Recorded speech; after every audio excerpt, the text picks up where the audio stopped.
Oke guys, kita mau bahas soal pricing kursor yang berubah kembali di di 16 Juli ya. 16 Juni, 16 Juni, dan ada update kayaknya di term kemarin dan saya baru ngeh 1 minggu ini. Jadi kita recap dulu update awal-awal all pricingnya di kursor dahulu ya. Dia itu by request, per request. Nah, dihitungnya per request. Jadi kayak sebanyak apapun tokennya itu dihitung satu ya.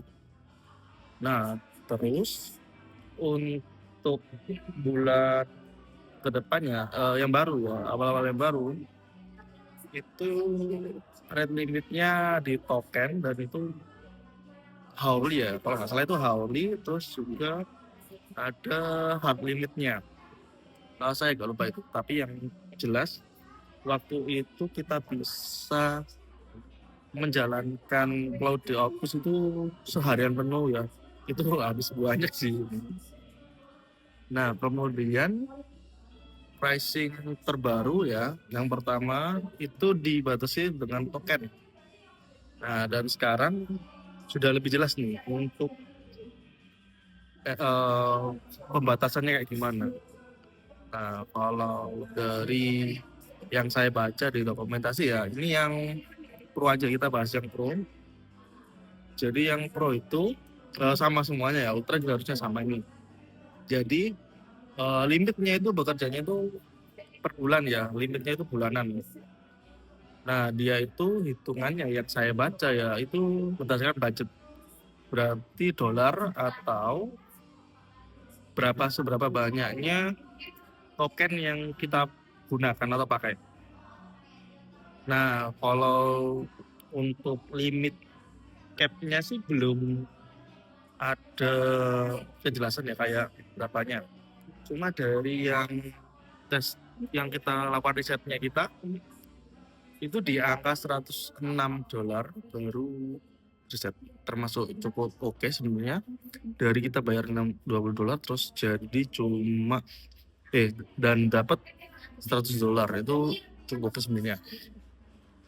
Dan yang ada sekarang ini kalau misalkan naik cap limit ya, itu kita pakai autonya sudah bagus sekarang, oke banget lah autonya sekarang itu. Dan sekarang juga Kimi itu juga sudah masuk di kursor ya. Nah, kedepannya kayaknya sih bakalan lebih hemat nih kalau kita pakai Kimi daripada Cloud Sonnet ataupun yang lainnya. Karena yang saya lihat Kimi paling murah.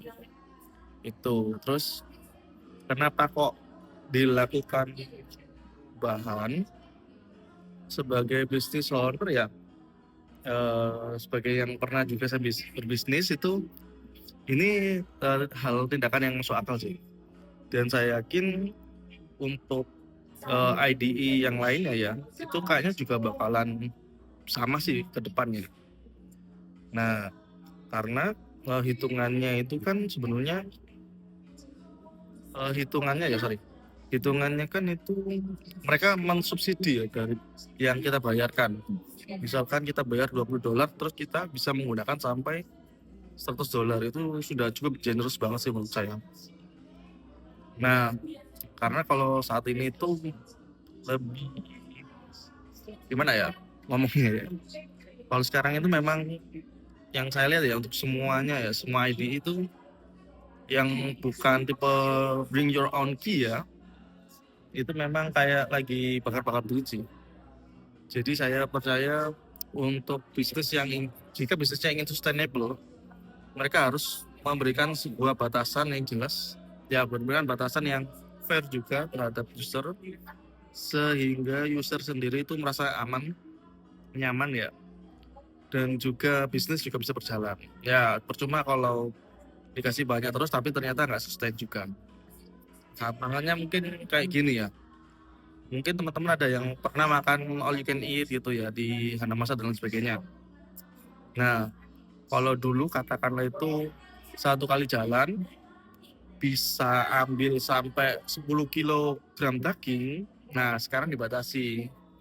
Jadi kalau sekarang itu lebih berapa banyak daging yang kamu ambil itulah limitnya. Kalau dulu itu berapa kali mengambil daging. Jadi misalkan 10 kali, kalau 10 kali terus saya bisa ambil dagingnya katakanlah sampai 10 kilo ya, jadi kan 100 kilo. Lumayan banyak ya kan. Pasti bangkrut lah kalau ada orang yang bisa makan 100 kilo di rumah makan all you can eat. Nah, tapi kalau yang saat ini ya, yaitu dibatasi pengambilan dagingnya, jadinya kalau menurut saya lebih fair juga untuk perusahaan. Karena mereka juga mensubsidinya itu nggak gila-gilaan kayak kemarin dan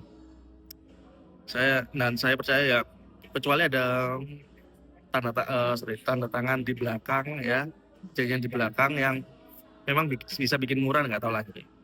Cuma itu sih yang saat ini terjadi, sudah selesai untuk bakar dunia mungkin ya. Adapun yang terbaru kayak kilo code dan lain sebagainya itu saya lihat juga oke sebenarnya, kalau awal-awal oke banget. Apalagi yang preview itu unlimited ya katanya ya. Cuma ada yang bilang ada capnya ya. Nah, kita lihat aja sih kalau yang itu. Dan untuk yang lainnya oke aja ya. Kalau update yang lainnya belum ada. Ya mungkin ini sih. Mungkin yang teman-teman ya tanggal 26 Juli di Malang bisa ikut acara kita ya, Kursor Meetup Surabaya, tapi acaranya di Malang. Nanti link akan saya taruh di bawah guys. Dan ya bisa ketemu, terus nanti juga ada ya stiker ya. Dan juga ada merch dari kursor.com-nya juga. Kayaknya itu aja sih ya. Oke, bye-bye.